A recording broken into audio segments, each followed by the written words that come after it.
Hey folks, it's me Roger back with more records. More records. That's what you're here for, right? So let's just get started. Let's start out with some new records that I've gotten recently. This is Caitlin Aurelia Smith, Ears. Her latest record out on Western Vinyl. Excuse me. Electronic music, Buchla, West Coast synthesis kind of stuff. Anthony Camplone was saying that he had been streaming this and wasn't feeling it, and we'd actually talked about it online a little bit, and I can see that. The thing is about Ms. Aurelia Smith is that she's a composer more than a synthesist. I was watching some YouTube videos about her, and she's really interesting. She's going to be at Big Ears. I'm really excited about that. And so on this record, that compositional influence really comes through because she's added woodwinds, so acoustic musicians to what's going on electronically, also voice and process voice, and so it's not as cosmic electronic music as some of her stuff, or maybe a lot of synth fans want.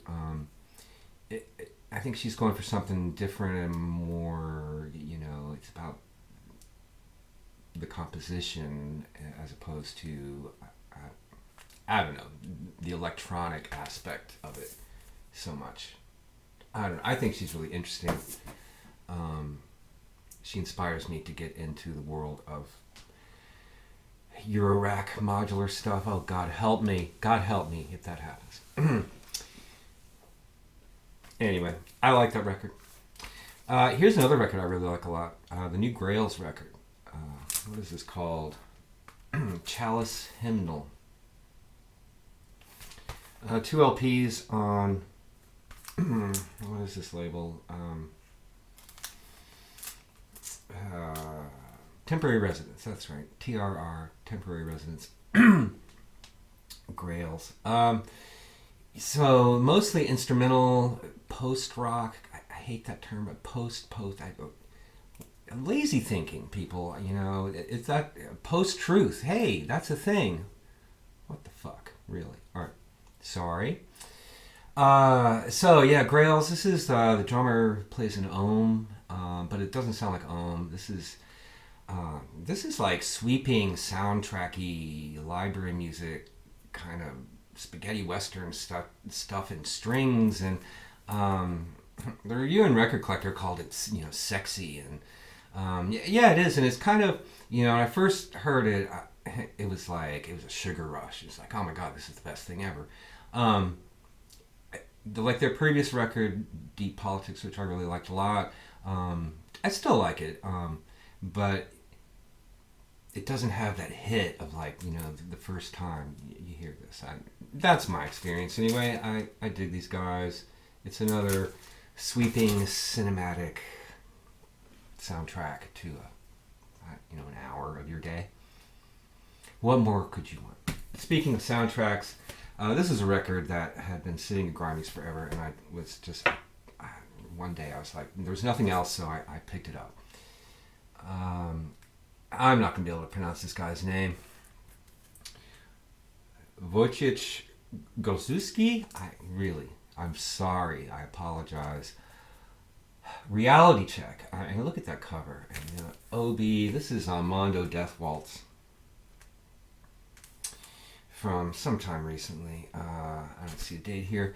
And this hype sticker, a Polish-born film, and well, it's not a hype sticker at all. It's an Obi. It's an Obi. Polish-born film and TV composer. And the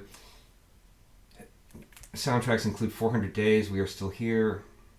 Delivers his debut solo LP for Death Waltz Originals. Using his knowledge of film scoring and his love of melodic modern electronica, he has managed to create an absolutely flawless, beautiful synth record that soars above all others. Blah, blah, blah. Synth soundtracky music. Has that like Stranger Things vibe a lot of the times. It also veers into like that kind of symphonic, melodic, symphonic kind of realm that I really kind of don't like very much. It's all that playing all that 19th century classical music. It just wrecks it for you. But it never really goes over the line. This is really good. I really like this a lot. I've listened to it several times, and I don't want to tear the needle off. This was on sale at Grammys. I picked it up, and Dual Planet. I have a few other releases on that label. I think it's an Australian label. They do good, interesting things. So this is Tisco, DOC. I think this was the cover of it. It's a library music record. Oh, I almost dropped it. I think they've done other Tisco. There's another Tisco record. I've never seen it. So yeah, library music, Italian library music from early 80s, mid 80s maybe. So we're into like, there's 80s, almost kind of a chiptune quality, some of this, and but I really like it. It's really very creative, and I just like that kind of stuff. These little cues, little electronic cues. Yeah, it was cool. All right, a couple Robert Pollard records that came in the mail. I pre-ordered the final Circus Devils album, Laughs Last. And I assume this is going to be the final record on Happy Jack Rock Records. So the Circus Devils, long-running collaboration with the Tobias Brothers. It's apparently come to an end. And this has a little bit of like a Leftovers quality to it. For a while there, Pollard worked with the Tobias Brothers on all of his projects, even Guided by Voices stuff. I don't know if they've had a falling out, or he's found someone in Dayton and doesn't want to travel. Who knows? But there's some really good songs on this. I mean, what can I say? I understand the response to like another Pollard. The guy just needs an editor, yada yada yada. But there's some really great songs on here, including some. Circus Devils can get really weird, and there's some weird stuff on here, but. There's some great pop songs like Do the Nixon. It's just some great power pop. I don't know. And so to commemorate the final Circus Devils record, he put together a 2 LP best of Circus Devils Laughs Last, The Kids Eat It Up, best of Circus Devils. I'm going to open this up, and I don't know why. I don't have a whole lot of records to show you, so... I don't know. So I don't really go for comps all that much, but I look, it includes a CD. It's nice. Pollard's collages are always a hoot. What's cool about this inner gatefold is, so it's all the Circus Devils record, all 15 of them, I guess. And then which tracks are from which. And yeah, I wouldn't normally go for best ofs, and it's not even just because I collect Pollard, but he hasn't done a lot of best ofs, but he's such a master of sequencing an album that this is an enjoyable listen all by itself. And in fact, I would recommend this highly to anyone who's curious about this, if you're curious about Pollard in general and his weirder side, this is it's excellent. It's you put it on, and get swept away.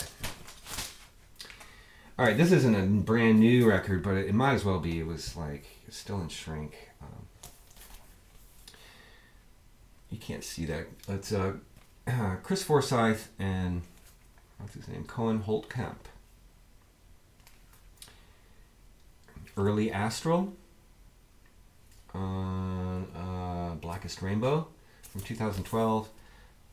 I've mentioned before, I've taken some guitar lessons with Chris Forsyth on Skype. He's a really cool guy, really great teacher. And so this is him playing guitar It's like loops and stuff, along with Cohen Holtkamp playing synthesizer and modular electronics from 2012. Yeah, this is cool. Instrumental, I guess you'd have to call it post-rock. Yeah, cool. Add it to my Chris Forsyth collection. All right.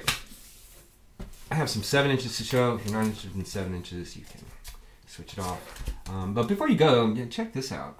I got this at Hound Dog Hoover's recently. Manu Dibango Mbolo, I guess, is the A side. It's got a picture sleeve. Obviously not the most exciting picture sleeve. But the B side was never released on album. And in fact, this single came out prior to... This came out in 73 or 72, and I think there was an album that compiled some singles that this appeared on LP. But the B-side, I think, is called Moni, M-O-N-I. It never appeared on album, so that's pretty cool. All right, and so not only are the rest of these things 7 inches, they're metal. Cheers, people. All right, in fact, so remember when I got all those metal records? I did a whole video on metal records that I got at the store. And there were still some 7 inches sitting there still. And, you know, again, it was one of those things where, well, I can't leave empty-handed, and these things look cool, and they're cheap, and how can I lose, right? I have room on my shelf for some 7 inches. All right, so I had to take some notes because, you know, these things can be hard to read and they're pretty obscure. You know, I'm no metal expert, but... All right, so here we have a split with Machetazo, Volume R. This is obviously a Sabbathy play, but he's in this gas mask. And it's split with Abscess.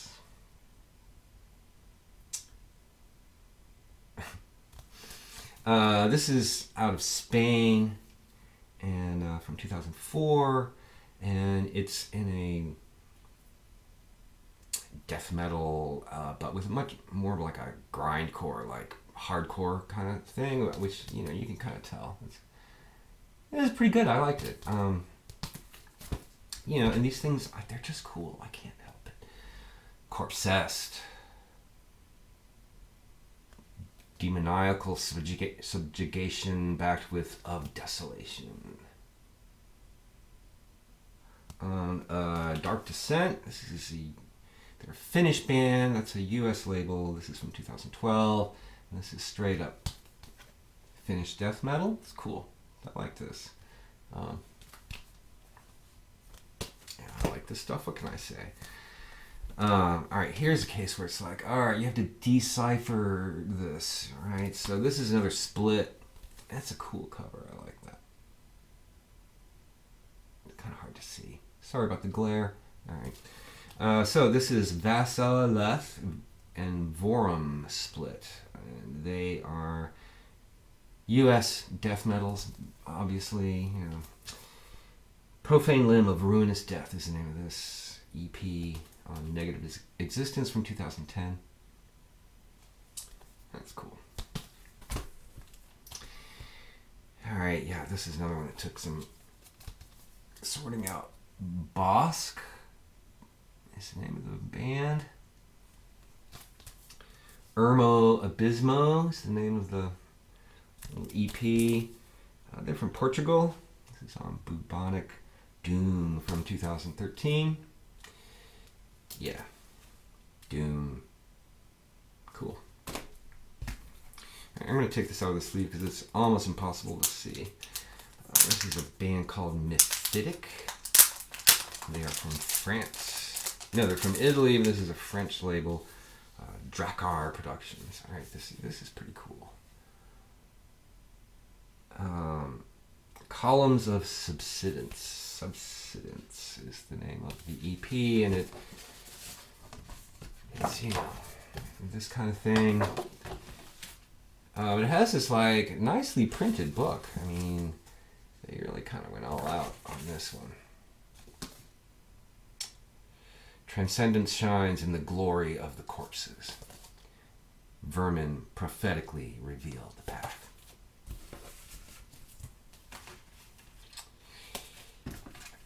what can I say? It's cool. I mean, I really like that artwork. So much I'm going to throw it on the ground. Am I even going to upload this video? Alright, here's a New Zealand band, Dawn of Azazel. On the Hellflame label, Bloodforged Abdication, backed with Plateau of Invincibility. Cover's pretty wild. Yeah, I thought this would be much more in a thrashy kind of vein, given this artwork or whatever, but it's not. It's more just straight up death metal. Cool. Didn't know there was much of a heavy metal scene in New Zealand, but of course there's heavy metal everywhere. Finally, I've got this at Grimey's for like $2. Kylesa? I don't know how to pronounce it. Kylesa is how I always said it. It's a split with Victims. I think it's on red vinyl. Yeah, that's right. Sticker says it's the first pressing. I think the first pressing, it's a tour split they did with a different cover. This is the first like commercially available version of it. It's good. I like this band. Yeah, it's nothing earth-shattering. The Victims side was pretty cool. They do a cover of a Kylesa song. It's kind of cool. All right, that's it. Yeah. Hope you enjoyed that. Thanks for watching. I'll see you soon.